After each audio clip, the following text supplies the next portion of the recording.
The smoke stung Hattie Byrne's eyes as she huddled against the back wall of the burning barn, clutching her father's journal to her chest and waiting for death to claim her like it had claimed everything else she'd ever loved.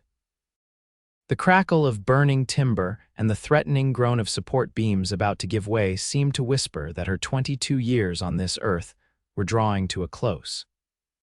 She'd survived the influenza that took her parents, endured the crooked banker who stole her family's ranch, and even managed to escape the unwanted advances of the town's most powerful man, but this fire, set by those who wanted her silenced, would be her end. "Hello, anybody in here?" A man's voice called out through the smoke, followed by the sound of boots crunching over burning hay. Hattie pressed herself further into the corner, willing herself to disappear. The last thing she needed was another one of Harrington's men finding her. "Leave me," she called back, her voice hoarse from the smoke. A tall figure emerged through the haze, bandana pulled up over his nose, eyes squinting against the heat. His hat was pulled low, but she could see enough of his face to know he wasn't one of the men who'd been hunting her. "No," he said simply, moving toward her with determined strides. "This whole place is coming down. We need to go." "I said leave me," Hattie shouted, shrinking away from his outstretched hand. "I'm not worth saving." The cowboy's eyes hardened above his bandana. "Madam, I don't know what's brought you to this point, but I'm not in the habit of letting folk burn to death. Now you can either come willingly or I'll throw you over my shoulder. Your choice." A thunderous crack split the air as a beam overhead gave way, sending a shower of embers raining down around them. In one fluid motion, the stranger lunged forward, wrapped an arm around Hattie's waist, and pulled her to her feet. "Time's up." "Choice made," he growled, guiding her toward the back door that still hung partially intact. Hattie clutched her journal tighter as they stumbled through smoke and flames. The heat was unbearable, singeing her hair and scorching her lungs with each desperate breath. Just as she felt her consciousness beginning to slip, they burst through the doorway into the cool night air of the Colorado Territory, autumn of 1876. She collapsed onto the grass several yards from the barn, coughing violently as her body tried to expel the smoke from her lungs. Her savior dropped to one knee beside her, his own breathing ragged. "You all right?" he asked, pulling down his bandana to reveal a strong jaw dusted with dark stubble. "Why couldn't you just let me be?" Hattie whispered, tears cutting clean tracks down her soot-stained face. The cowboy's expression softened slightly. "Name's Xavier Holt, and I don't make a habit of watching people die when I can do something about it." Behind them, the barn collapsed in on itself with an almighty crash, sending a plume of sparks into the night sky. Hattie watched it burn, feeling strangely hollow as the last structure on her family's property turned to ash. "Someone trying to kill you?" Xavier asked bluntly, eyeing the journal she still held in a death grip. Hattie hesitated before answering. "Yes, figured as much. Most folks don't hide in burning buildings unless something worse is waiting outside." He stood up, extending a hand to her. "Come on, it's not safe here. My camp's not far." "I don't know you," Hattie said, not taking his hand. "No, you don't. But whoever set that fire is likely to come back and make sure the job's finished." He looked toward the main road, his expression grim. "And I reckon they won't be pleased to find you still breathing." The distant sound of hoofbeats made the decision for her. Hattie took Xavier's hand and let him pull her to her feet. He led her quickly to where his horse was tethered to a tree at the edge of the property. "Can you ride?" he asked, untying the reins. "Since before I could walk." Xavier nodded, offering her a boost into the saddle before mounting up behind her. His arms came around her to take the reins, and Hattie stiffened at the unfamiliar closeness. "Sorry for the crowding," he murmured near her ear, "but valor here can't carry double for long distances at a gallop." They set off at a steady pace away from the burning barn, keeping to the tree line rather than the road. The hoofbeats they'd heard grew louder briefly before fading as their owners presumably arrived at the fire. "Who are they?" Xavier asked after they'd ridden in silence for nearly half an hour. Hattie sighed, her body aching with exhaustion. "Men who work for Douglas Harrington. The railroad man, the same. He wants my father's journal." She clutched the leather-bound book tighter. It contains evidence that he's been forging land deeds throughout the county, forcing people off their property so the railroad can come through. Xavier whistled low. That's dangerous information to be carrying. I know, Hattie said bitterly. It got my father killed. They rode in silence for another hour before Xavier guided his horse down a narrow path that led to a small clearing beside a creek. A simple camp was set up. A small tent, a fire ring with embers still glowing, and a few supplies neatly arranged. It's not much, Xavier said as he dismounted and helped Hattie down, but it's hidden well enough. Hattie looked around, her legs unsteady after the long ride.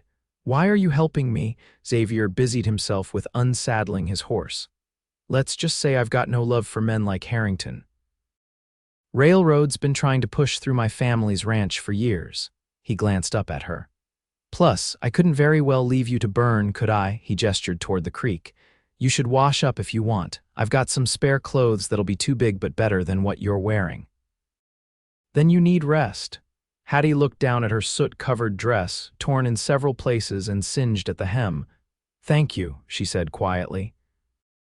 When she returned from the creek, face and hands scrubbed clean and wearing an oversized shirt and trousers that Xavier had loaned her, she found him stoking the fire back to life and setting a pot of coffee to boil. You hungry? He asked, not looking up. Hattie couldn't remember the last time she'd eaten.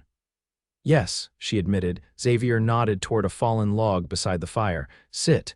I've got beans and some jerky, not fancy, but it'll keep you going. Hattie sat, placing her father's journal carefully beside her. Xavier handed her a tin plate with the promised beans and jerky, along with a battered metal cup of strong black coffee. She ate slowly, watching him across the fire. In the flickering light, she could see him more clearly, tall and broad-shouldered, with dark hair that curled slightly at the nape of his neck. His face was weathered from years under the sun, but she guessed he wasn't more than 30. His eyes, when they occasionally met hers, were a startling blue-gray. How did you find me? She asked finally. Xavier took a sip of his coffee.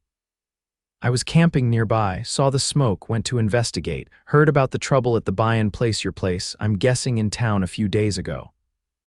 Figured I should check if anyone needed help. And if I'd been one of Harrington's men, a small smile touched his lips. Then I wouldn't have announced myself before entering. They fell silent again, the only sounds the crackling of the fire and the distant hoot of an owl. We should try to get some sleep, Xavier said eventually. You can take the tent, I'll stay out here and keep watch. Hattie clutched her father's journal tighter. I can't impose, it's not imposing if I'm offering, he interrupted, and you look about ready to fall over. Been through hell today, I'd wager. She couldn't argue with that. Standing on unsteady legs, Hattie made her way to the small tent. Thank you, Mr. Holt, she said softly. Xavier, he corrected. Get some rest, Miss Byrne. Tomorrow we figure out what to do about those men hunting you. Hattie crawled into the tent, surprised to find a relatively comfortable bedroll laid out. She settled in, the journal tucked safely against her chest, and despite the danger and uncertainty, exhaustion pulled her quickly into sleep. She woke to the smell of coffee and bacon. For a moment, disoriented, she thought she was back at the ranch before everything had gone wrong. Then reality crashed back as she felt the unfamiliar bedroll beneath her and the weight of her father's journal still clutched in her arms. Crawling out of the tent, she found Xavier crouched by the fire, turning strips of bacon in a small skillet. He looked up as she emerged, giving her a quick once-over. You look better, he commented. Sleep well? Hattie nodded, surprised to realize she had.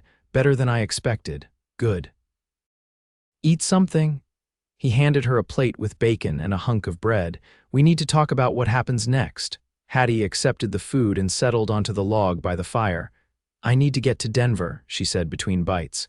There's a federal marshal there who my father trusted. He can take this evidence and bring charges against Harrington. Xavier frowned. Denver's 4 days' ride from here, and that's if the weather holds and we don't run into trouble. Hattie raised an eyebrow. You think I'd save you from that fire just to send you off to get killed on the trail? He shook his head. Harrington's men will be looking for you. A woman traveling alone would draw attention.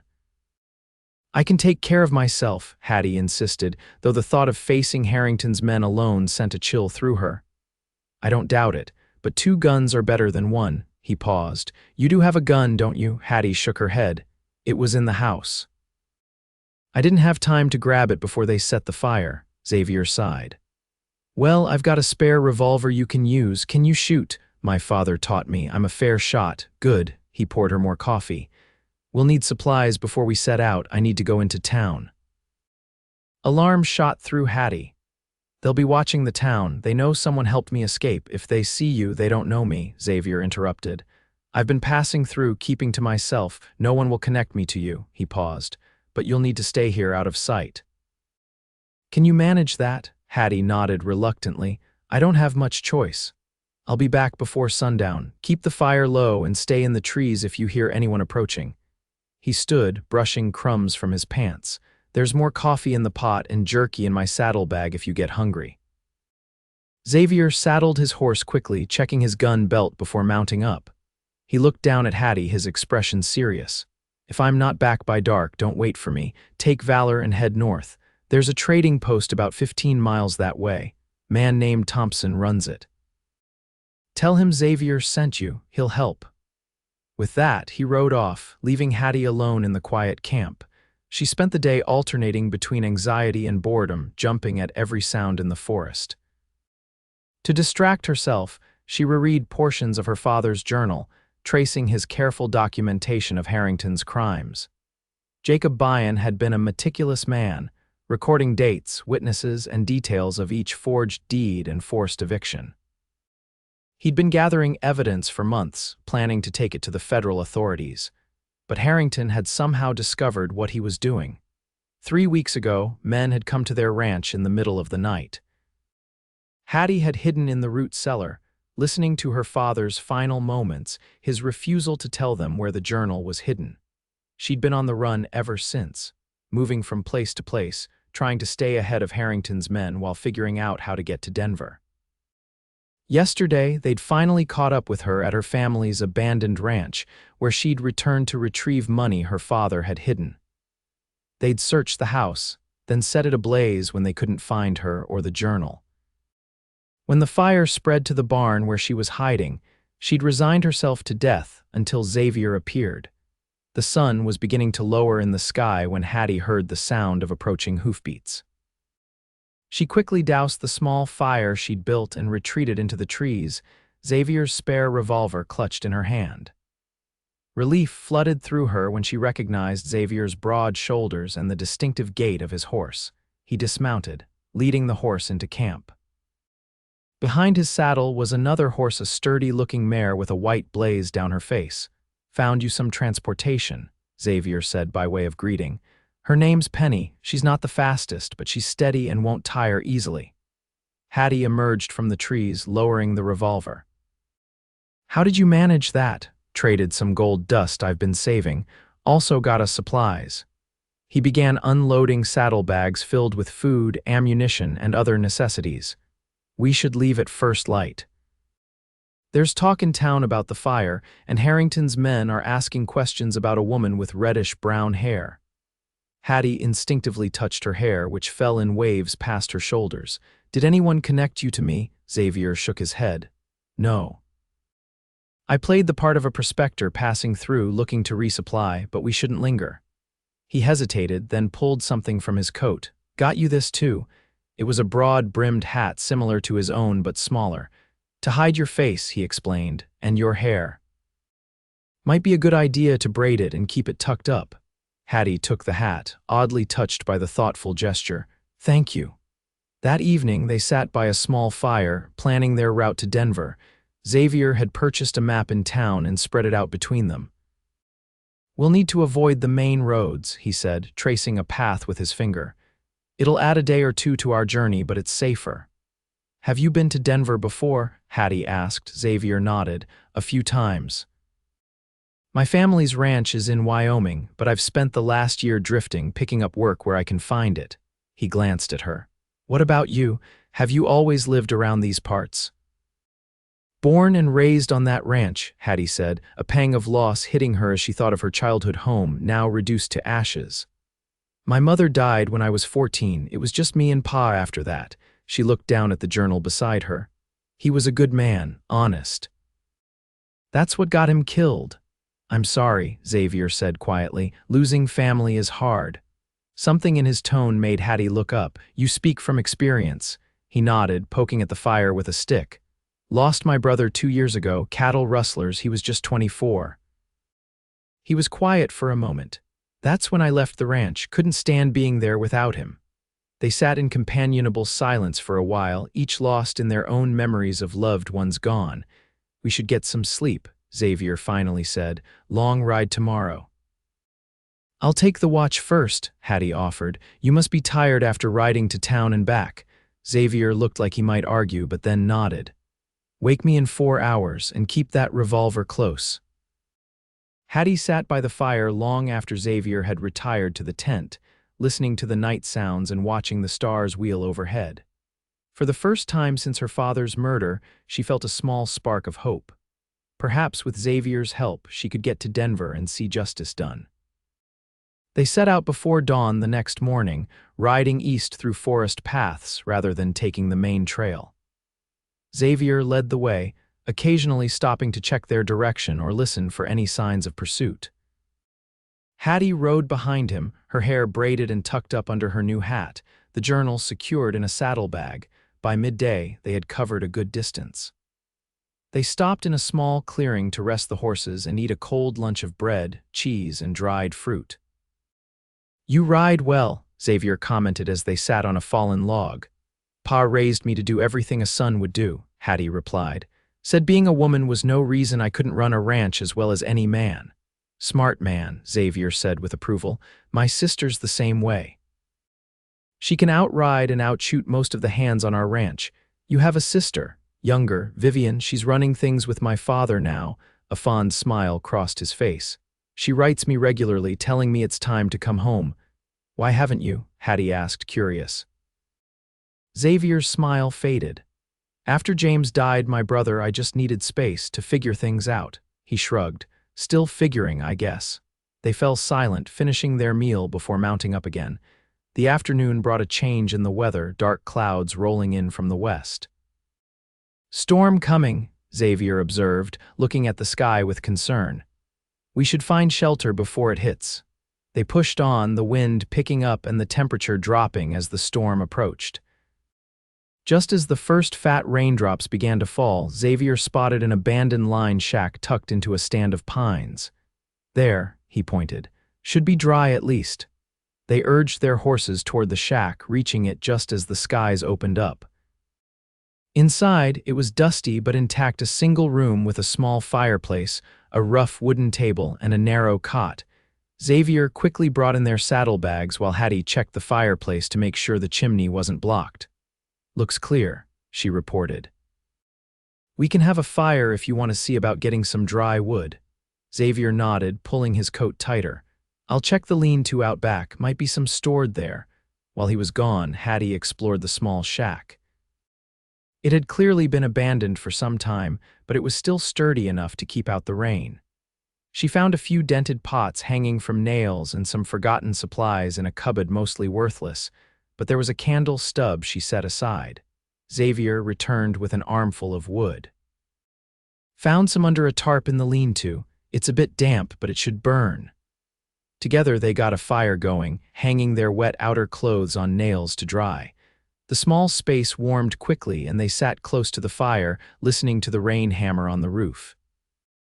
Looks like we'll be here for the night, Xavier said, peering out the single window at the darkening sky. Storm's not letting up anytime soon. Hattie nodded, trying not to think about the delay. At least we're dry. They prepared a simple dinner from their supplies, and as they ate, Xavier asked about her plans after reaching Denver. I haven't thought that far ahead, Hattie admitted. Everything happened so fast. One day I had a home and a father, and the next, she trailed off. I suppose I'll need to find work. I don't have much money and the ranch is gone now. What can you do? Besides ranching, I can read and write well, keep books. My mother taught school before she married Pa, and she made sure I had an education. Hattie shrugged. I could teach, maybe. Or work as a clerk somewhere. Xavier nodded thoughtfully. Denver's growing fast, shouldn't be too hard to find something. He hesitated. Or you could come to Wyoming. Our ranch could use someone with book knowledge. My father's getting older, and while Vivian's good with the cattle, she hates the paperwork. Hattie looked at him in surprise. You'd offer me a job, you barely know me. I know enough, Xavier said simply. You're brave, resourceful, and you're willing to risk your life to see justice done. That says a lot about a person's character. Hattie felt warmth spread through her that had nothing to do with the fire. Thank you, I'll consider it. As the evening wore on, the wind howled outside, driving rain against the windows. The storm showed no signs of abating. We should try to get some rest, Xavier said eventually. You take the cot, I'll make do on the floor. That's not fair, Hattie protested. You slept on the ground last night too. I'm used to it, he assured her. Been sleeping rough for the better part of a year. Hattie frowned. At least take one of the blankets from my bedroll. Xavier accepted the compromise, laying out his bedroll near the fire while Hattie settled onto the narrow cot. Despite the storm raging outside, she felt strangely peaceful, watching the firelight play across Xavier's features as he stared into the flames. Thank you, she said softly, for everything. You didn't have to help me, but you did. Xavier looked up, his eyes reflecting the firelight. Some things a man just has to do, can't explain why, he paused. Get some sleep, Hattie. Long road ahead tomorrow. Hattie closed her eyes, letting the sound of the rain lull her to sleep. Her last thought before drifting off was that for the first time in weeks, she didn't feel alone. The storm passed during the night, leaving a clear, washed sky and muddy trails. They set out at dawn, Xavier warning that their progress would be slower in the wet conditions. We'll have to avoid the lower paths, he explained as they saddled the horses. They'll be flooded after that downpour. This meant traveling along more exposed ridgelines than Xavier would have preferred, but they had little choice. By midday, they had made decent progress despite the conditions, stopping to water the horses at a swollen creek. As Xavier filled their canteens, Hattie scanned their surroundings, a habit she'd developed during her weeks on the run. Something on the distant ridge caught her eye, a flash of light like sun reflecting off metal. Xavier, she said quietly, not moving. I think I saw something on that ridge to the north. Xavier straightened slowly, following her gaze. After a moment, he nodded. Could be nothing, could be trouble. Either way, we should move on quickly. They mounted up and continued east, keeping to the tree line where possible. Xavier set a faster pace than before, frequently glancing back the way they had come. Do you think it's them? Hattie asked when they paused briefly to rest the horses an hour later. Can't be sure, Xavier replied, his expression grim, but we should assume the worst. Harrington's got a lot to lose if that journal makes it to Denver. They pushed on through the afternoon, the tension building as Xavier spotted more signs of pursuit, fresh hoofprints crossing their path, broken branches that suggested riders had passed recently. As dusk approached, they came to a steep ravine. The path down was treacherous in the fading light, but Xavier insisted they continue. We need to put more distance between us and whoever's following, he explained. There's a place about 2 miles ahead where we can hole up for the night. Hard to find if you don't know it's there. Hattie followed him down the narrow path, her heart in her throat as Penny's hooves slipped on the wet stones. They had nearly reached the bottom when they heard the unmistakable sound of multiple horses approaching from above. Ride. Xavier hissed, spurring Valor forward. Follow the creek bed east. They galloped along the rocky bottom of the ravine, water splashing up around the horses' legs. Behind them, shouts echoed off the stone walls as their pursuers spotted them. A shot rang out, the bullet ricocheting off a rock near Hattie's head. She ducked low over Penny's neck, urging the mare to greater speed. Xavier led them to a place where the ravine widened, then suddenly veered off the path, heading up a nearly invisible trail that switchbacked up the steep wall. Hattie followed, trusting his knowledge of the terrain. More shots followed, but they were climbing now, the shots going wide as their pursuers struggled to aim uphill in the gathering darkness. They emerged onto a plateau, a stand of dense pines directly ahead. Xavier didn't slow, guiding Valor straight into the trees. Hattie stayed close behind, branches whipping past her face as they plunged deeper into the forest. Finally, after what seemed like hours of hard riding, Xavier slowed, then stopped in a small clearing surrounded by massive boulders and dense underbrush. "We should be safe here for now," he said, dismounting and immediately going to help Hattie down. "You all right?" Hattie nodded, though her hands were shaking. That was close. Too close. Xavier quickly unsaddled the horses, who were lathered with sweat from the hard run. "No fire tonight, can't risk the light or smoke." They made a cold camp, speaking in whispers as they shared jerky and hardtack. The night was clear but moonless, the darkness nearly complete under the canopy of pines. "How did they find us?" Hattie wondered, huddled in her bedroll for warmth. "Could have been tracking us since the barn," Xavier said, "or they might have picked up our trail after the storm." He sighed. "We'll have to be more careful from here on out. Change our route, maybe. How much farther to Denver? 3 days if we push hard. But we'll need to be smart about it. No main trails, no stopping in towns." He looked at her seriously in the darkness. "It's going to get harder before it gets easier." Hattie thought of her father, of the evidence in his journal that could bring down a powerful, corrupt man. "I can handle it," Xavier nodded, something like admiration in his eyes. "I believe you can." They took turns keeping watch that night, neither sleeping much. At the first hint of dawn, they were moving again, taking an even more circuitous route that Xavier hoped would throw off their pursuers. The day passed in tense vigilance, both scanning constantly for signs of danger. By afternoon, they had seen no further evidence of pursuit, but Xavier remained cautious. "They're still out there," he said as they watered the horses at a small spring. "Might have lost our trail for now, but they won't give up." Hattie knew he was right. The journal she carried was too damaging to Harrington for him to simply let it go. She touched the saddlebag where it was hidden, feeling the weight of responsibility. "What if?" she began hesitantly. "What if we separated? I could go on alone, draw them away from you." Xavier's expression hardened. "Not a chance. They'd run you down before you made it 10 miles. "But no." His tone brooked no argument. "We stick together, 2 guns, remember." Hattie wanted to argue but knew he was right. Alone, her chances were slim. Together, they at least had a fighting chance. They continued east, the terrain gradually changing as they left the mountains behind and entered rolling foothills. Game was plentiful, and Xavier managed to shoot a rabbit, which they roasted over a small, carefully hidden fire that night. As they ate, Hattie found herself studying Xavier's face in the firelight. There was a steadiness to him, a quiet strength that she found increasingly comforting.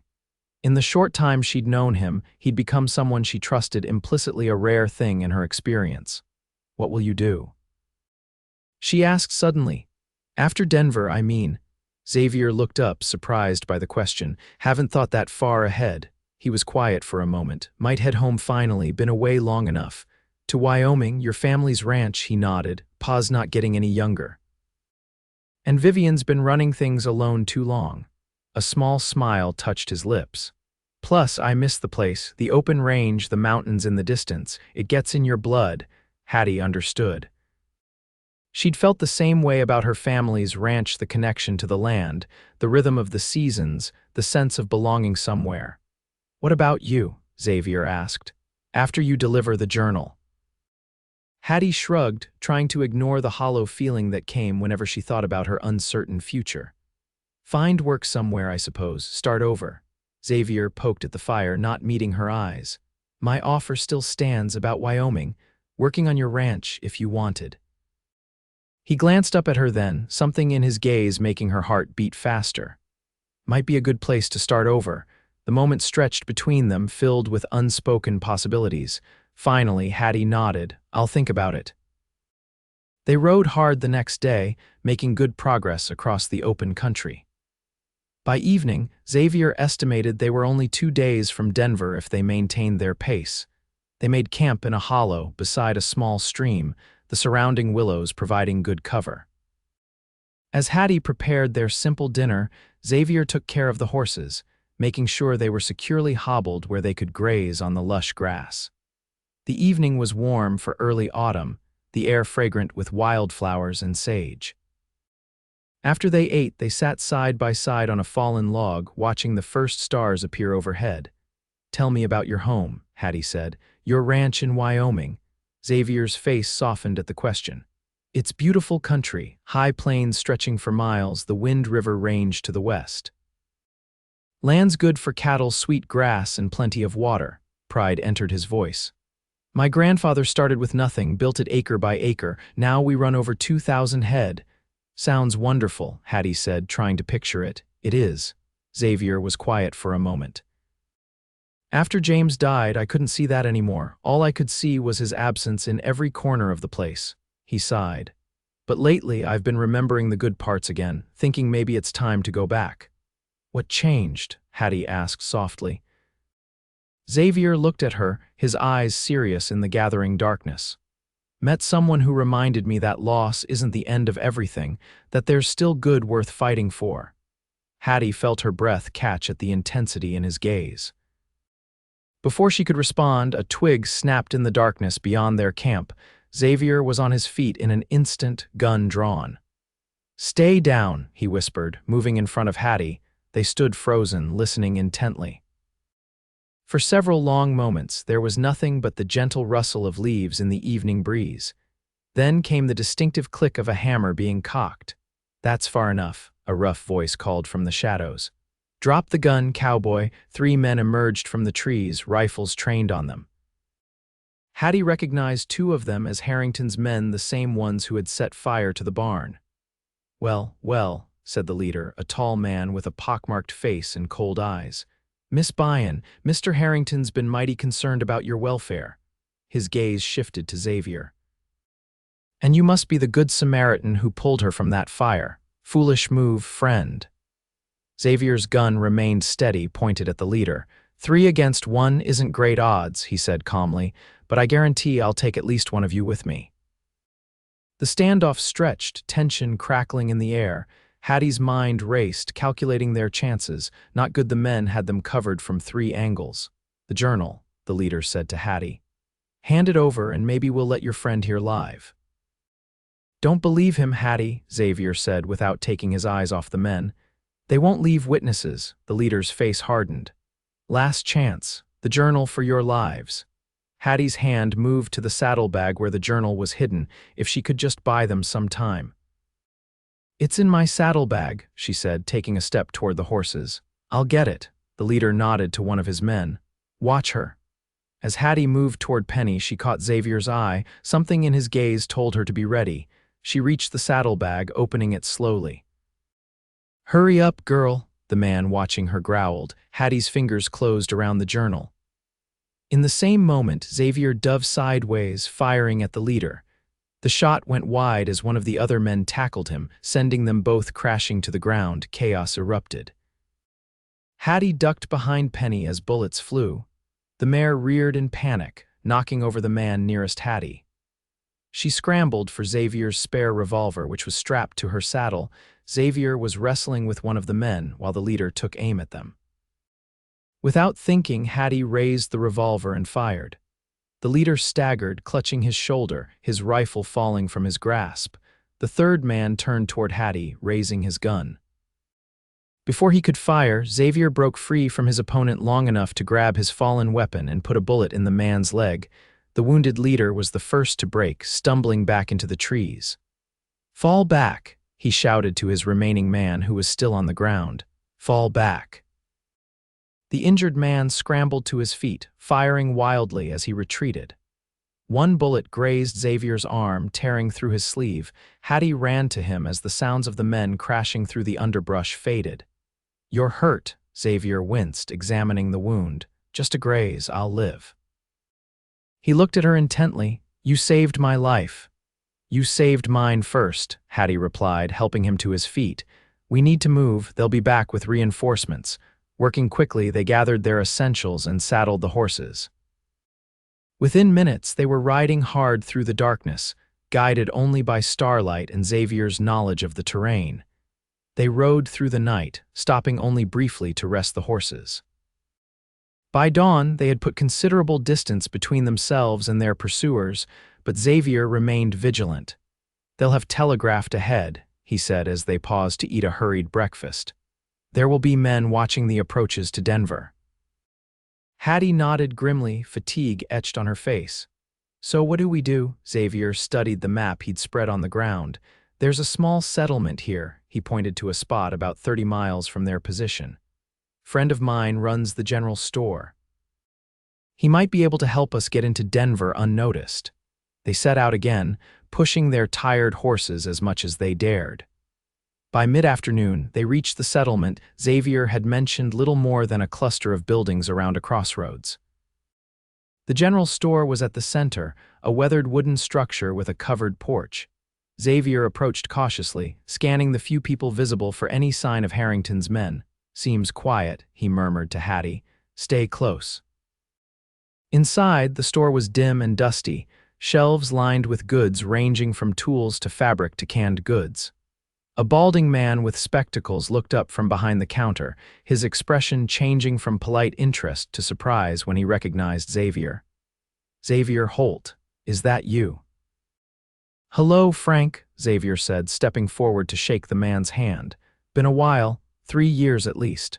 Frank's gaze shifted to Hattie, curiosity evident in his eyes. This is Miss Hattie Byrne, Xavier said. We're in a bit of trouble and could use your help. Frank's expression grew serious. What kind of trouble? Xavier glanced around the empty store before lowering his voice. The kind involving Douglas Harrington and some evidence of his illegal activities. Frank whistled low. You don't aim small, do you? He sighed. Come on back. We can talk private. He led them through a door behind the counter into a small living area. A woman looked up from her sewing, surprise crossing her face. Martha, you remember Xavier Holt? Frank said. The woman smiled warmly. Of course. The Wyoming boy who helped with that trouble at the Simmons place. She stood, offering her hand to Hattie. And who's this lovely young lady? After introductions, Frank sent Martha to watch the store while they talked. Xavier explained their situation, showing Frank the journal and the evidence it contained. Harrington's men are looking for us, he concluded, and they'll be watching the main roads into Denver. Frank nodded thoughtfully. I've heard rumors about Harrington's land dealings. Didn't know anyone had proof, though. He studied the journal pages Hattie showed him. This is dynamite, all right. No wonder he wants it destroyed. Can you help us? Hattie asked anxiously. Frank scratched his chin. Maybe. Supply wagons due tomorrow, heading to Denver after it drops goods here. Driver's a good man, trustworthy. He might be willing to hide you among the cargo. That could work, Xavier said, relief evident in his voice. You'll need to lay low until then, Frank warned. Harrington's got eyes everywhere these days. He offered them the use of a small cabin behind the store, usually reserved for the occasional traveler or drummer passing through. It was simple but clean, with 2 narrow beds, a table, and a small stove. Martha will bring you some food, Frank said as he showed them the cabin. Best stay out of sight. I'll come get you when the wagon arrives. Left alone, Hattie sat heavily on one of the beds, the exhaustion of the past days finally catching up with her. Xavier checked the cabin's single window, making sure the shutters were secure before sitting opposite her. We're close, Hattie, he said softly. One more day and you can put this nightmare behind you. Hattie looked down at her hands, suddenly overwhelmed by the thought of what came after the journal was delivered, after justice was served, after she no longer had a mission to drive her forward. What then? She whispered. Everything I had is gone. Xavier moved to sit beside her, taking one of her hands in his. Not everything, he said. You're still here, still fighting. He squeezed her hand gently. And you're not alone. Hattie looked up, meeting his steady gaze. The warmth in his blue-gray eyes made her breath catch. Without thinking, she leaned forward slightly. Xavier hesitated for just a moment before closing the distance between them. His lips met hers in a gentle kiss, his hand coming up to cup her cheek. Hattie felt a surge of warmth rush through her, momentarily pushing aside the fear and exhaustion. When they parted, Xavier rested his forehead against hers. Been wanting to do that since I pulled you from that barn, he admitted. Hattie smiled, feeling a flutter of happiness despite their circumstances. I'm glad you didn't leave me when I told you to. Best decision I ever made, ignoring a lady's wishes, Xavier said with a soft laugh. His expression grew serious again. Whatever happens in Denver, Hattie, I want you to know, a knock at the door interrupted him. They jumped apart as Martha entered, carrying a tray loaded with food. Thought you two might be hungry, she said, setting the tray on the table. If she noticed their flushed faces, she gave no indication. There's stew, bread, and some apple pie I baked this morning. Thank you, Martha, Hattie said, grateful for both the food and the distraction from the intensity of the moment. After Martha left, they ate in companionable silence, occasionally exchanging glances that held new meaning. When they finished, exhaustion overtook them both. They'd been riding hard for days with little sleep. You should rest, Xavier said, clearing away the dishes. Tomorrow will be another long day. Hattie nodded, stretching out on one of the beds without bothering to remove her boots. Xavier took the other bed, placing his gun within easy reach. Despite her exhaustion, Hattie found sleep elusive. Her mind kept returning to the kiss they had shared, to the unfinished sentence Xavier had been about to say. She turned to look at him in the dimness and found him watching her, his eyes reflecting what little light filtered through the shutters. Can't sleep? He asked softly. Hattie shook her head. Too much thinking. Xavier sat up, swinging his legs over the side of his bed. About Denver, about after Denver, she admitted. About what you were going to say before Martha came in. Xavier was quiet for a moment. Then he stood, crossing the small space between their beds to sit beside her. I was going to say that meeting you has changed things for me, made me see what I've been running from. He took her hand, his thumb tracing circles on her palm. I've been drifting since James died, not wanting to face going home, facing life without him. But these past days with you, even with all the danger, I've felt more alive than I have in 2 years. Hattie sat up, her heart pounding. Xavier, I know it's fast, he continued. We've only known each other a few days, but sometimes you just know. He met her eyes steadily. I care for you, Hattie Byrne, and I'd like the chance to see where this might go once all this is over. Hattie felt tears prick her eyes. After weeks of fear and loss, his words were like a lifeline thrown to someone drowning. I'd like that too, she whispered. Xavier's smile was gentle as he leaned in to kiss her again, this one deeper than the first. Hattie wound her arms around his neck, drawing him closer, finding in his embrace a promise of something she'd thought lost forever, a future. They stayed like that for a long time, talking softly in the darkness, sharing pieces of themselves they'd kept hidden. When sleep finally claimed them, it was in each other's arms, Hattie's head resting on Xavier's chest, his arms wrapped protectively around her. Morning came too soon, sunlight filtering through the shutters to wake them. They prepared quickly, gathering their few possessions and ensuring the journal was securely hidden in Xavier's coat. Frank arrived just after breakfast, his expression tense. Wagon's here, but there's a complication. 2 of Harrington's men rode in about an hour ago. They're at the saloon now, but they've been asking questions. Xavier's hand moved to his gun. They know we're here. Don't think so, Frank said. Seems more like they're checking all the settlements in the area, but it means you need to be extra careful getting to that wagon. He explained his plan. The supply wagon was loaded and ready behind the store. The driver, a taciturn man named Gus, had agreed to hide them among the cargo after Frank told him a simplified version of their situation. Martha's created a diversion, Frank continued. Sent word to the saloon that she's offering free coffee and pie to travelers. Should keep those men occupied while you slip out. Thank you, Frank, Xavier said, gripping the man's hand. We owe you. Frank waved away the thanks. Just see that journal gets where it needs to go. Harrington's been squeezing folks around here for too long. They followed Frank through the back door of the store, keeping low.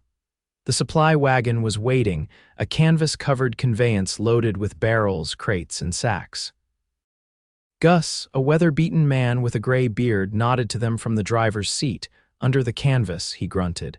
Made a space among the flour sacks. Not comfortable, but it'll get you to Denver. Xavier helped Hattie climb into the wagon, then followed. They squeezed into the narrow space Gus had created, pulling the canvas over themselves. Stay quiet, Gus warned. Got a checkpoint about 10 miles out where Harrington's men sometimes stop wagons. I'll handle them if they're there." With that, he flicked the reins and the wagon lurched into motion. Hattie and Xavier lay still among the flour sacks, the rough canvas scratching against their cheeks. It was hot and stuffy under the cover, but neither complained. The journey was slow and uncomfortable. Every jolt of the wagon sent pain through their already sore bodies. They spoke little, conscious of Gus's warning to stay quiet. Occasionally, they would hear voices as the wagon passed other travelers or stopped briefly in small settlements along the way. Around midday, Gus called back to them quietly, "Checkpoint ahead, stay still as death." The wagon slowed, then stopped. Hattie held her breath, feeling Xavier's arm tighten around her waist. "Afternoon, gentlemen," they heard Gus say, his voice casual. "Something I can help you with?" "Routine check," a man's voice replied. "Where you headed?" "Denver. Got supplies for the mercantile there." There was a pause, then the sound of footsteps moving around the wagon. Hattie felt Xavier's hand move to his gun. "What's under the canvas?" the voice asked. "Flour, sugar, coffee, the usual," Gus replied. "Want to see the manifest?" Another pause. "No need. Seen any strangers on the road? Man and woman traveling together. Woman's got reddish-brown hair." "Can't say I have," Gus said. "Been a quiet journey so far." The footsteps moved away. "All right, move along, but keep an eye out. There's a reward for information." "I'll keep that in mind," Gus said, and the wagon lurched forward again. They didn't speak until they were well past the checkpoint. Finally, Gus called back, "All clear, they bought it." Xavier relaxed slightly, though his hand remained near his gun. "How much farther to Denver?" he asked. "Be there by nightfall if the road stays good," Gus replied.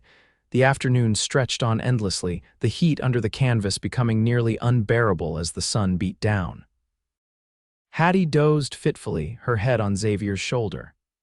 Each time she woke, she found him alert, watching the slit in the canvas where they could see a narrow strip of the passing landscape. True to his word, Gus brought them into Denver as the sun was setting. The sounds of the city surrounded them: voices, horses, the clanging of trolley bells. The wagon wound through streets that grew increasingly busy before finally coming to a stop. "We're at the back of the mercantile," Gus said quietly. "Coast is clear. Best hurry before someone comes out to unload." Xavier pushed aside the canvas, helping Hattie climb stiffly from their hiding place. They found themselves in a narrow alley behind a large building. "Marshal's office is 3 blocks north," Gus told them, pointing. "Can't miss it." "Thank you," Hattie said fervently. "We wouldn't have made it without your help." Gus nodded, his weathered face softening slightly. "Good luck to you both." They slipped into the gathering darkness, keeping to side streets as they made their way toward the marshal's office. Denver was a bustling city, far larger than any town Hattie had visited before. The streets were lit with gas lamps, the sidewalks crowded with people despite the late hour. "Stay close," Xavier murmured, his hand at the small of her back. "Harrington will have men watching the marshal's office." They approached cautiously, stopping in the shadow of a building across the street. The marshal's office was a sturdy brick building with a lantern burning outside the door.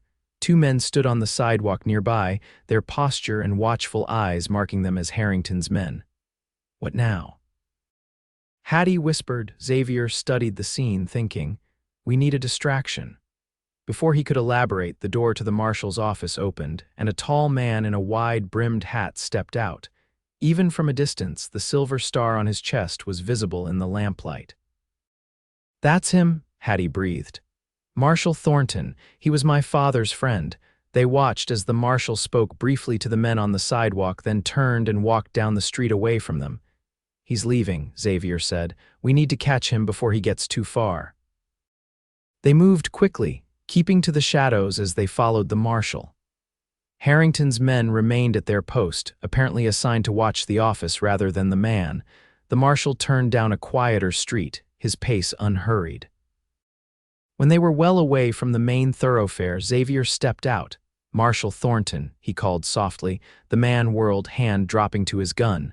"Who's there?" "Friends," Xavier said, raising his hands to show he meant no harm. "We have information for you about Douglas Harrington." The marshal's eyes narrowed suspiciously. "Step into the light where I can see you." Xavier complied, gesturing for Hattie to join him. The marshal's eyes widened as he recognized her. Miss Byrne, Jacob's daughter, Hattie nodded, relief washing over her at being recognized. Yes, sir. My father wanted you to have this. She reached into Xavier's coat, withdrawing the journal. It contains evidence of Harrington's illegal land dealings. The marshal took the journal, his expression grave. I've been investigating Harrington for months, but without solid evidence. He leafed through the pages, his eyes widening. This is exactly what I needed. Harrington's men are looking for us, Xavier said. They've already tried to kill Miss Byrne once. The marshal nodded, closing the journal. Come with me. There's a safe house nearby where you can stay tonight. Tomorrow, I'll take your statements officially and put this evidence before a judge. He led them through back streets to a modest house on a quiet lane. Inside, they found simple but comfortable accommodations, clean beds, a washroom, and a kitchen stocked with basic provisions. No one knows about this place except me and a few trusted deputies, the marshal assured them. You'll be safe here. I'll post a man outside just in case. After he left, promising to return in the morning, Hattie and Xavier were finally alone. The reality of what they'd accomplished began to sink in. We did it, Hattie said softly, sinking onto a chair. We actually did it. Xavier smiled, the tension of the past days visibly easing from his shoulders. Your father would be proud. Hattie felt tears well up, a mixture of grief, relief, and exhaustion. I wish he could have seen it. Xavier knelt before her, taking her hands in his. He did see it through you. You carried on his fight when most would have given up. Hattie leaned forward, resting her forehead against his. We carried it on. I couldn't have done this without you. Yes, you could have, Xavier said with quiet conviction. You're the strongest person I've ever met, Hattie Byrne. They stayed like that for a long moment, drawing comfort from each other's presence. Finally, Xavier stood, pulling Hattie to her feet. You should get some rest, he said. Tomorrow will be another long day. Hattie nodded, suddenly aware of how exhausted she truly was. But as Xavier turned toward the second bedroom, she caught his hand. Stay with me, she asked softly. Just to sleep. I don't want to be alone tonight, Xavier's expression softened. Of course. They settled into the larger of the two beds, fully clothed except for their boots. Xavier wrapped his arms around Hattie, her back against his chest, his breath warm on her neck. What happens now? Hattie murmured as sleep began to claim her. After tomorrow, I mean. Xavier was quiet for a moment. That depends, he said finally, on what you want. Hattie turned in his arms to face him. In the dim light filtering through the curtains, his eyes were serious, watching her intently. I want to see Wyoming, she said simply. I want to see your ranch, meet your family, she paused. I want to see if what started between us can grow into something more. Xavier's smile was slow and sweet. I want that too, he said, brushing a strand of hair from her face. More than anything. They sealed the promise with a gentle kiss before sleep finally overtook them. Safe in each other's arms for the first time since their journey began. Morning brought the marshal, as promised, along with news that sent a chill through Hattie despite the warm sunlight streaming through the windows. Harrington knows the journal's been delivered, Marshal Thornton said grimly. His men were scouring the city all night. One of my deputies was attacked. He'll recover, but it shows how desperate Harrington's becoming. What about the evidence? Xavier asked, his hand finding Hattie's under the table. Safe, the marshal assured them.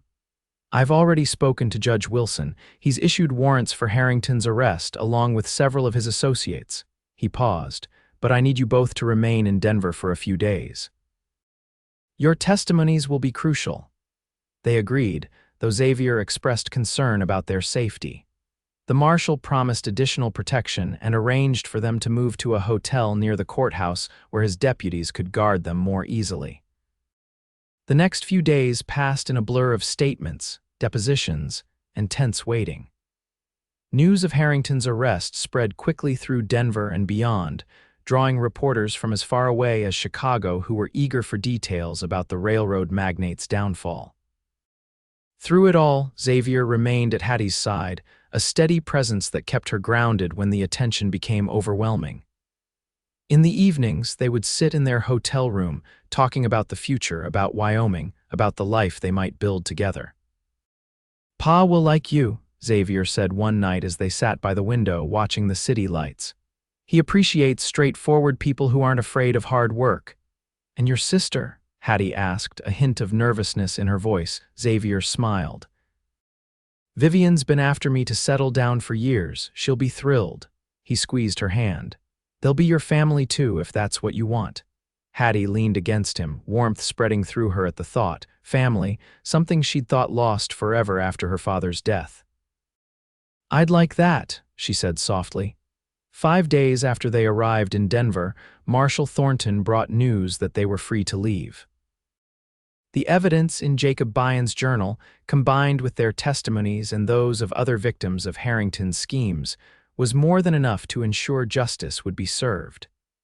The judge has already ruled on the land claims, the marshal told them. Your family's ranch will be returned to you, Miss Byrne, along with compensation for damages. Hattie was stunned. I never expected. I thought it was gone forever. It's yours by right, the marshal said, though I understand it may not be habitable after the fire. Xavier looked at Hattie, a question in his eyes. Does this change your plans about Wyoming? Hattie considered for a moment. The ranch had been her home, her father's legacy, but it was also a place of painful memories now. I think, she said slowly, that I'd still like to see Wyoming. The ranch can wait. She squeezed Xavier's hand. Maybe someday we could rebuild it together. The look of joy that spread across Xavier's face told her she'd made the right decision. They left Denver the next morning, traveling by train, this time a luxury after their hard journey to the city. As they watched the landscape change from the comfort of their seats, Hattie felt a strange mixture of sadness and hope. It's not goodbye forever, Xavier said, seeming to read her thoughts as she gazed out at the passing Colorado countryside. We can come back, see about rebuilding when the time is right. Hattie nodded, leaning against his shoulder. I know, it's just, I never properly said goodbye to Pa, to the ranch, to my old life. Xavier was quiet for a moment. Maybe we should. 2 days later, they stood among the ruins of the Byrne Ranch. The main house was a charred skeleton, the barn completely gone. Only the old oak tree that had stood sentinel over the property for generations remained untouched by the fire. Hattie moved slowly through the ruins, touching a blackened doorframe here, the remains of her father's rocking chair there. Xavier stayed back, giving her the space she needed to make her peace. Finally, she came to the small family plot on a rise behind the house. Her mother's grave was there, and now a newer one, her father's, dug by neighbors after his murder. Someone had placed wildflowers on the fresh earth. Hattie knelt between the graves, tears flowing freely. I did it, Pa, she whispered. Harrington will pay for what he did, and I've found. She glanced back at Xavier, who stood at her respectful distance. I've found someone who helps me be brave, like you always wanted. She stayed there a while longer, saying her private goodbyes. When she finally stood, wiping the tears from her cheeks, she felt lighter somehow, as if a weight had been lifted. Xavier came to her side, taking her hand in his. Ready? Hattie looked out over the land that had been her family's for generations. Someday, perhaps, it would know the sound of children's laughter again, see new buildings rise from the ashes of the old. But for now, her path led elsewhere. Ready, she said, turning to face the man who'd saved her in more ways than one. Let's go home. The journey to Wyoming took them north through Colorado and into the high plains, a landscape that grew more expansive with each passing day. Xavier pointed out landmarks as they traveled, his excitement growing as they neared his family's ranch. Just over that ridge, he said on the 7th day of their journey, pointing to a line of hills in the distance. Holt land begins there and stretches 20 miles to the west. Hattie felt a flutter of nervousness. What if your family doesn't like me? Xavier smiled, leaning over to kiss her lightly. Impossible. They crested the ridge as the sun was beginning its descent, bathing the landscape in golden light. Before them stretched a vast valley, green with late summer grass, dotted with cattle. In the distance, nestled against the base of another ridge, stood a sprawling ranch house and outbuildings. It's beautiful, Hattie breathed. Xavier's face was alight with joy and pride. Welcome to the rocking H, Hattie. They rode down into the valley, Xavier sitting straighter in his saddle with each passing mile. As they approached the ranch house, a figure emerged onto the porch, shading her eyes against the setting sun. "Xavier," the woman called, her voice carrying across the yard. "Xavier Holt, is that you?" Xavier spurred his horse forward, a wide grin splitting his face. Vivian, the woman tall and slender, with the same dark hair as Xavier, flew down the porch steps and across the yard. Xavier dismounted just in time to catch her in a fierce hug that lifted her off her feet. "You stubborn, wandering fool," Vivian said, her voice muffled against his shoulder. "About time you came home." Hattie hung back, watching the reunion with a smile. More people emerged from the house and outbuildings, an older man with Xavier's build and bearing, ranch hands curious about the commotion. When Xavier finally set Vivian down, he turned and beckoned to Hattie. "There's someone I want you all to meet." Hattie dismounted, suddenly self-conscious of her travel-worn appearance as she walked forward. Xavier wrapped an arm around her shoulders, his expression proud. "This is Hattie Byrne," he said, his voice carrying to all assembled. "The bravest woman I've ever known, and the reason I finally came to my senses and came home." The older man, Xavier's father, Hattie presumed, stepped forward, studying her with keen eyes so like his son's. After a moment, he smiled, extending his hand. "Welcome to the Rocking H, Miss Byrne," he said warmly. "Any woman who could talk sense into this hard-headed son of mine is welcome indeed." Vivian was more direct, enveloping Hattie in a hug that took her by surprise. "Thank you for bringing him back to us," she whispered before pulling away with a grin. "Now you must tell us everything, how you met, what adventures you've had, every detail." That evening, gathered around the large dining table in the ranch house, Xavier told their story, finding Hattie in the burning barn, their journey to Denver, the evidence that had brought down Douglas Harrington. He glossed over the more dangerous parts, Hattie noticed, though from the way his father's eyes narrowed at certain points, she suspected the older man filled in the blanks. "So Harrington's in jail?" Vivian asked when Xavier finished. "For good, facing 20 years at least," Hattie confirmed. "And he's lost everything, his business, his standing, his freedom." "Good," Mr. Holt said firmly. "Men like that think they can take whatever they want, consequences be damned." He raised his glass. "To justice served and to the brave souls who made it happen." Later, as the household settled for the night, Xavier walked Hattie to the guest room Vivian had prepared for her. "So," he asked, a hint of nervousness in his voice. "What do you think?" Hattie smiled, taking in the comfortable house with its well-worn furniture and family photographs. Through the window, she could see the vast expanse of the ranch stretching toward distant mountains. "I think it's perfect," she said softly. "It feels like a place where people are loved." Xavier's expression softened. "It is," he hesitated, then took her hands in his. "I know it's soon, we've only known each other a few weeks, but I've never been more certain of anything in my life." Hattie's heart began to race as he continued. "I love you, Hattie Byrne. I think I started falling for you the moment you told me to leave you in that barn, and I knew I couldn't." He squeezed her hands. "I'm not asking for promises right now, just stay, see if this place, if I could be your home." Tears welled in Hattie's eyes, but they were tears of joy. "Xavier Holt, I've been homeless and hunted, lost everything I thought mattered. But finding you in that smoke-filled barn was the best thing that ever happened to me." She reached up to touch his face. "I love you too, and yes, I'll stay." The kiss they shared was a promise of healing, of new beginnings, of a future built together. When they finally parted, Xavier rested his forehead against hers. "Thank God I'm stubborn," he murmured, "and that I didn't listen when you told me to leave you." Hattie smiled. "Thank God you said no." The weeks that followed were a time of adjustment and discovery. Hattie learned the rhythms of ranch life, which differed in many ways from her family's smaller operation. She grew close to Vivian, who welcomed her like the sister she'd never had, and to Mr. Holt, who appreciated her knowledge of cattle and land management.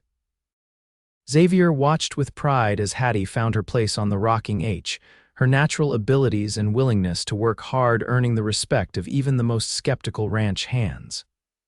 At night, they would sit on the porch, talking about their day and planning for the future. 1 month after their arrival, As autumn painted the landscape in golds and reds, Xavier took Hattie riding to his favorite spot on the ranch, a high meadow overlooking the valley, with the Wind River Range rising majestically in the distance. "I used to come here as a boy," he told her as they dismounted. "Whenever I needed to think or just be alone for a while." Hattie took in the breathtaking view.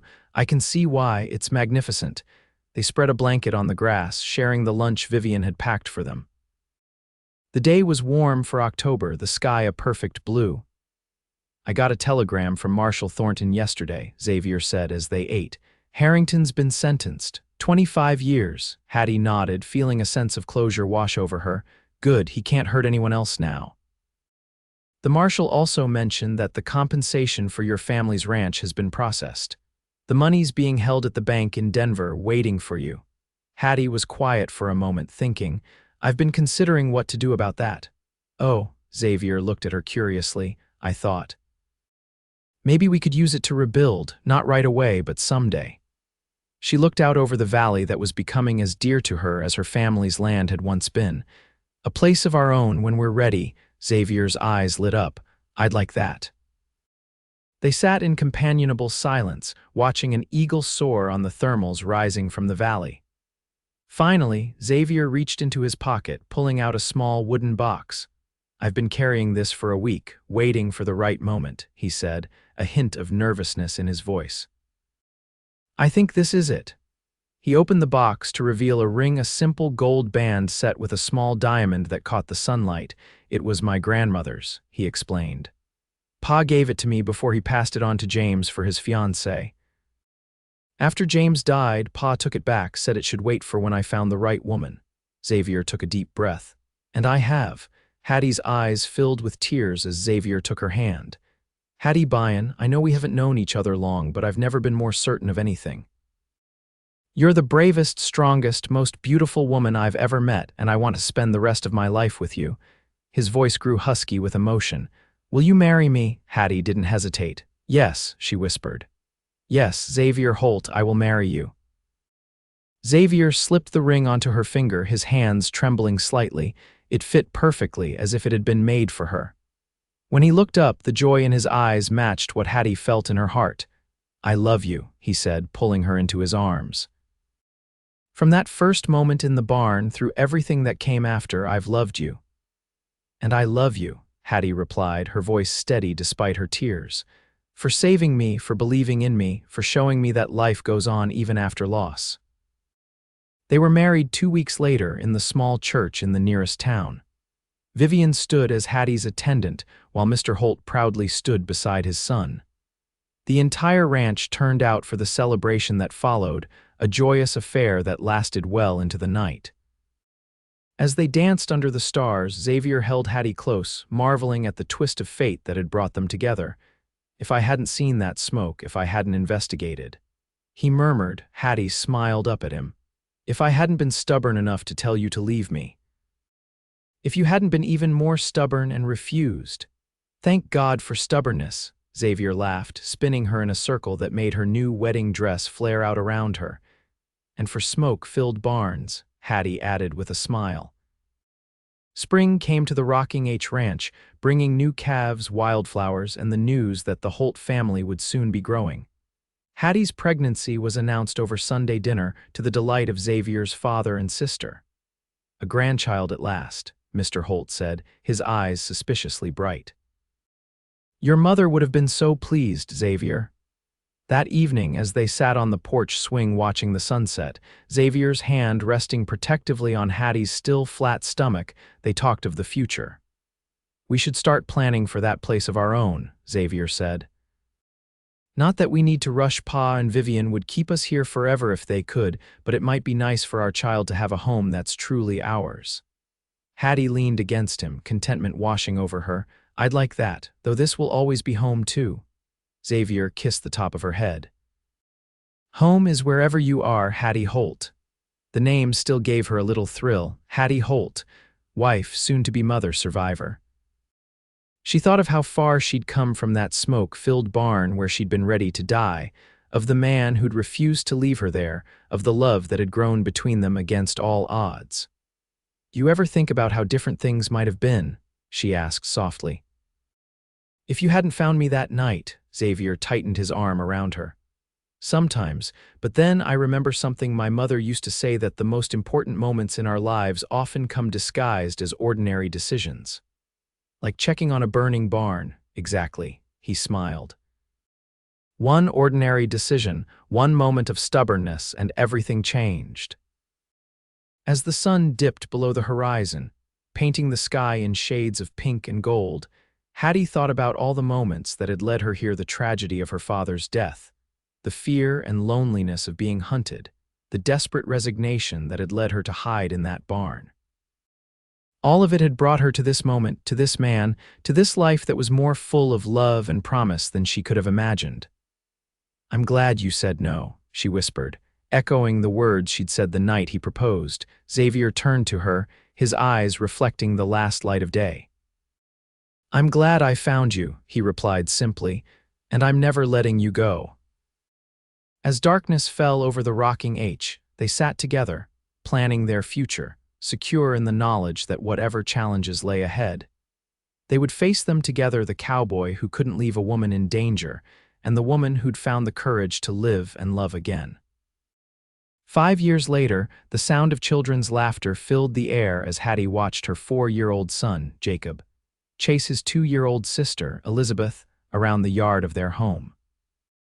Built on a gentle rise overlooking a stream, the house combined elements of Hattie's childhood home with features Xavier had always wanted: wide porches, large windows to catch the Wyoming breeze, rooms filled with light and love. "They're getting faster," Xavier observed, coming to stand beside her. "Or I'm getting older," Hattie smiled, leaning into him as his arm slipped around her waist. "Both, probably." They had built their home 3 years ago on land that was part of the rocking H, but set apart enough to give them their own space. Close enough that Xavier could still work alongside his father and sister managing the ranch, but with room for the family they were creating together. The proceeds from the sale of the Byrne Ranch in Colorado had funded the construction, a bittersweet but practical decision.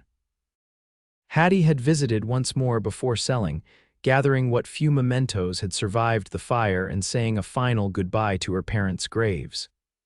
"Will Uncle Thomas be here for supper?" Jacob asked, running up to them with his sister toddling behind. "Yes, and Aunt Vivian and grandfather too," Xavier assured him, sweeping the boy up into his arms. "The whole family." Thomas was Vivian's husband of 2 years, a former ranch hand whose quiet steadiness complemented Vivian's more outgoing nature perfectly. They lived in the main house with Mr. Holt, continuing the family tradition of working the land together. "Can I show Uncle Thomas my new calf?" Jacob asked excitedly.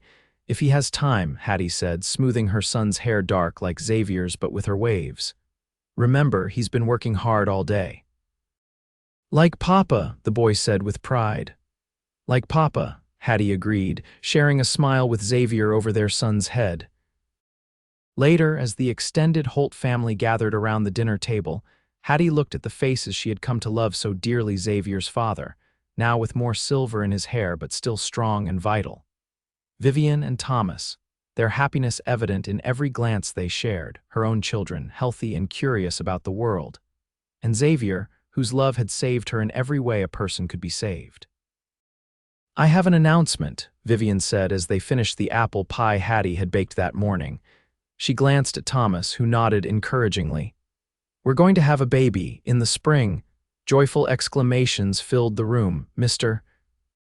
Holt wiped a tear from his eye as he embraced his daughter, while Xavier clapped Thomas on the back with brotherly affection.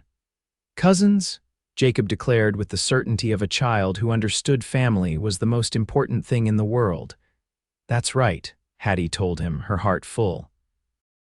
"Our family is growing again."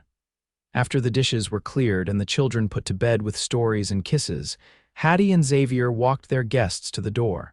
The night was clear, stars scattered like diamonds across the Wyoming sky. "Join us for the roundup next week." Xavier asked his father and brother-in-law, "We'll need all hands." Arrangements were made, hugs exchanged, and then they were alone again, standing on the porch of the home they had built together. Happy, Xavier asked, drawing Hattie close. She looked up at him, at the face she had woken up to for 5 years now, still handsome, still kind, still the man who had refused to leave her behind. "More than I ever thought possible," she answered truthfully.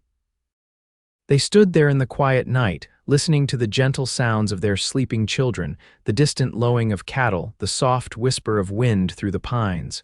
All the sounds of home, of safety, of love. "I have something to tell you too," Hattie said after a moment. "I was waiting for the right time." Xavier looked down at her, curiosity in his eyes. "Oh," Hattie took his hand, placing it gently on her stomach. "Vivian's baby won't be the only new Holt arriving in the spring." Xavier's eyes widened, then filled with joy. "Really, you're sure?"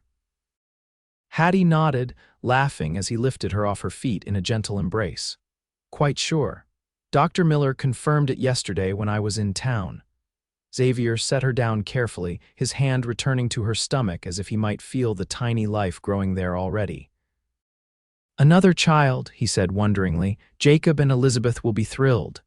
"Jacob's already asking for a brother," Hattie said with a smile, "though I told him we don't get to choose." "Boy or girl doesn't matter," Xavier said, his voice husky with emotion, "as long as they're healthy." "As long as you're healthy." Hattie touched his face, still moved by the depth of his concern for her. "We're both fine. Dr. Miller says I'm as healthy as a horse." They stood together a while longer, making plans, dreaming dreams, before finally going inside to their warm bedroom with its quilt Vivian had made for their wedding and the photographs of their growing family on the walls. As they lay together in the darkness, Xavier's hand protectively spanning Hattie's still flat stomach, she thought about the journey that had brought them here, the danger, the fear, but also the courage and love that had carried them through. "I was thinking," Xavier said softly, his breath warm against her hair. "About names. Already," Hattie teased. "We have months yet, I know, but if it's a girl, I thought, maybe Hope." He paused. "Because that's what you gave me when I'd lost it." Hattie turned in his arms, deeply touched. "And if it's a boy," Xavier was quiet for a moment. "James," he said finally, "for my brother, if that's all right with you." "Hope or James," Hattie said, the names feeling right on her tongue. "Perfect." As sleep began to claim her, safe in the arms of the man who had rescued her in every way, Hattie sent a silent thank you to whatever fate or providence had brought them together in that smoke-filled barn so many years ago. A moment that might have been the end had instead become the beginning of everything that mattered. In the years that followed, the Holt family continued to grow and thrive. Hope arrived in the spring as predicted, a sturdy girl with her father's blue-gray eyes and her mother's determined spirit. 2 years later, James joined the family, completing their circle of love. The rocking H prospered under the combined care of 3 generations of Holts, weathering the changing times as the 19th century gave way to the 20th. Xavier and Hattie's children grew up knowing the value of hard work, the importance of honesty, and the strength that comes from families standing together through good times and bad.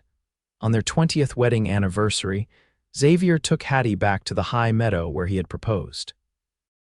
They spread a blanket on the grass, just as they had that day, and shared a picnic while watching the sun move across the vast Wyoming sky.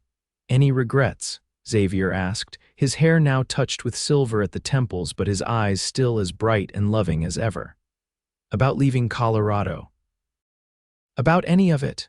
Hattie looked out over the land that had become more home to her than any other place had ever been, thought of their children now nearly grown, of the life they had built together. "Not one," she said, taking his hand. "You found me in that barn for a reason, Xavier Holt. And I thank God every day that when I said leave me, you had the good sense to say no." Xavier laughed, pulling her close for a kiss that held all the tenderness of their first and all the depth of 20 years of shared life. "Best decision I ever made," he murmured against her lips. "And one I'd make again every day for the rest of my life." As the sun began its descent, painting the landscape in hues of gold and amber, they sat together in the peaceful certainty of a love that had begun in danger and desperation, but had grown into something enduring and true, a love that had saved them both and given them a life richer than either could have imagined on that fateful night when a cowboy found a woman in the back of a smoke-filled barn and refused to leave her behind.